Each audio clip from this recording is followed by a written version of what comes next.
What's going on, everybody? Keith here, Two Guys How To. June's back down in the shop getting some tools and working on an F354 today. We're actually out and towing some stuff, and every time we were on a hill or stop really hard in traffic or something, when you go to take off, the motor would just shut off.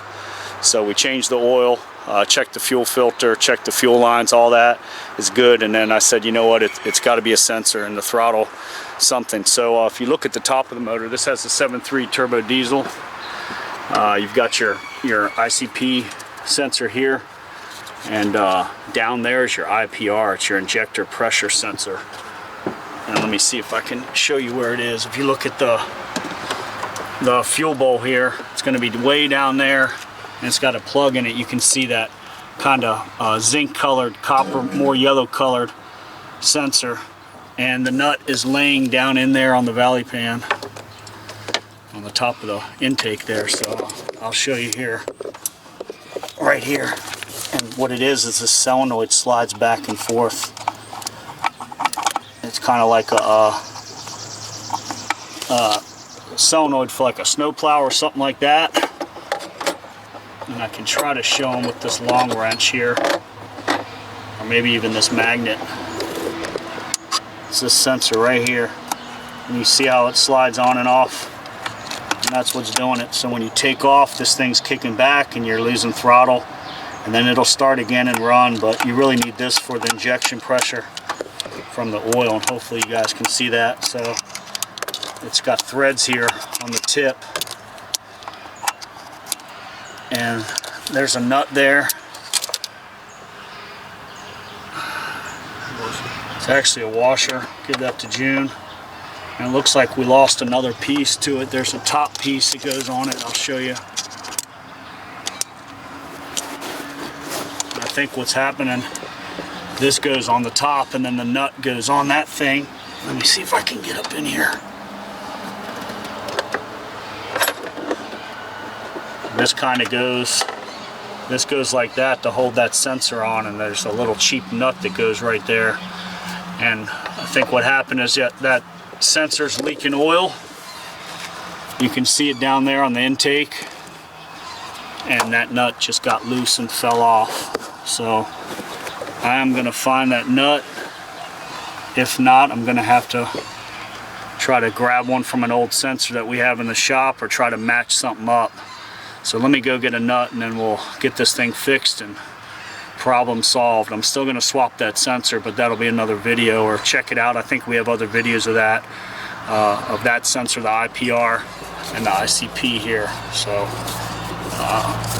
let me get a nut and get back on the road. All right, guys, so here's the oil filter on the top, and I went ahead and just put a new sensor in just in case that old one was leaking. And you can check out the other videos, but we've got a 3/4 inch wrench, and you can see that nut that popped off while I was driving, and I'm going to put the wrench around it. I've got it torqued down already, and it's just a little cheap kind of nut. Let's see if I can even show you guys where the heck I am here. Get my bearing straight. So if we follow that wrench right on down, you'll see the top of that IPR valve, and I got the wrench on it, and just check it for snugness. Definitely want it tight, but not too tight. It's a cheap little nut. And then you've got this wire connector. It's like I said, you got to take that off. It's right here. You just flick this little wire up, boom, that's your clamp, and that'll come off. And that new one from Ford should have a little bushing in there, like a little grommet, to keep the oil and dirt out of that plug connector. And I used some dielectric grease. What I did is I took off, in order to tighten it, you don't need to take off any of these high pressure oil lines, but I did because I swapped the sensor out. And I'll show you exactly what a new one looks like. Alright, so, and you can see this Motorcraft one, the C as in Charlie, or it's actually an F, or C as in Charlie, M as in Mary, -5013. And this is genuine. It came in this Mylar bag, because what everybody's doing is they're buying these things from China, and then they're repackaging them in bags, or saying they came out of the bag. So I actually had my guy go to the dealer and get it down here. And this one, actually, I think I put this one in before, so I'm gonna save it. I know it's good, but you can see right here, if you take this off here, this goes up into that H-pop. And the H-pop, you always hear everybody talk about, is this big oil. Your high pressure oil tank, and has a check plug here. It should be always up. If it's down, then you've got a leak. And if you fill it up and then run it and it's down and you have a leak, that's how you fill it up, and you can bleed the system as well. Add oil to that. But that's your H-pop, and this thing goes in down underneath the fuel bowl. Let me hurry up. It goes up in there with that 1 1/8 socket, and you take this off first. Let me get a wrench here, see what the heck is going on, man. Shit. This is your 3/4 inch wrench right here. And you take, that's the nut that came off. So I'm going to show you guys that right here on the black. You can see what happened. That nut came off, and you want to make sure that flat side of that nut goes towards the spacer. So basically, here's your solenoid, goes up into that H-pop. You have the spacer and that nut, so that nut fell off, this came off, and then that solenoid just walks back and forth like that.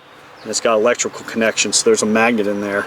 And that's what's triggering this valve here, like to open and close to let your oil to your injector. So that's why it was stalling on the hill or at a stop. If you hit the brakes, this thing can just slide off like that, and then when you give it gas, it comes back on, and that's why it's starting. But make sure you find this spacer. Spacer goes on like that. If I can do this one-handed. And I'm not even sure where the damn nut went right now. And then that nut goes on flat side. Right on there like that with that 3/4. So make sure you snug that thing down, and when you do, align this part. So if you're looking at the top of it, align this wire up so you can get to it easily later. And it will make it a lot easier, because if you tighten it up and it's down like that, you're not going to be able to get to the wire. Make sure it's up, either straight up like this or over at like maybe the 1 or 2 o'clock position. You'd be good to go. But if that nut falls off, that's exactly what happened. That thing comes off like that. So done deal. I'm out. I'm oily. I'm tired and hot. And like I said, get some rags, put them on your knees to get up in here, and look down in there. Use that 3/4 inch wrench to tighten that lock nut up on there. Make sure your spacer's like that, and your solenoid's position, and clean off that. I greased mine with dielectric grease. And I'm out. June went home for the night. I got a bunch of other stuff I got to do. Get cleaned up real quick, my hands, and get back on it. So Keith, 2 Guys How To. Check the other videos out. If you need help, man, email me or message me through this YouTube or whatever we're on, and I'll hit you back right away, walk you through it. It's no big deal. You can do it. Just watch the video a couple times, and that's exactly why your truck's stalling out. And that's the cheapest fix. Find that nut. We had a magnet right here on this long antenna, and you go down in there, and that oil, if you got oil in there or whatever, you can't find it, put that magnet down there, it'll grab it and bring it up. So I'm out. Keith, 2 Guys How To. Peace. No hair grease. I'll see you guys later. What's up, Iggy? Talk to him before I shut the video down. Oh yeah. Yep. You're not a pig, you're a lawyer. He's not a pig, he's a lawyer. Peace.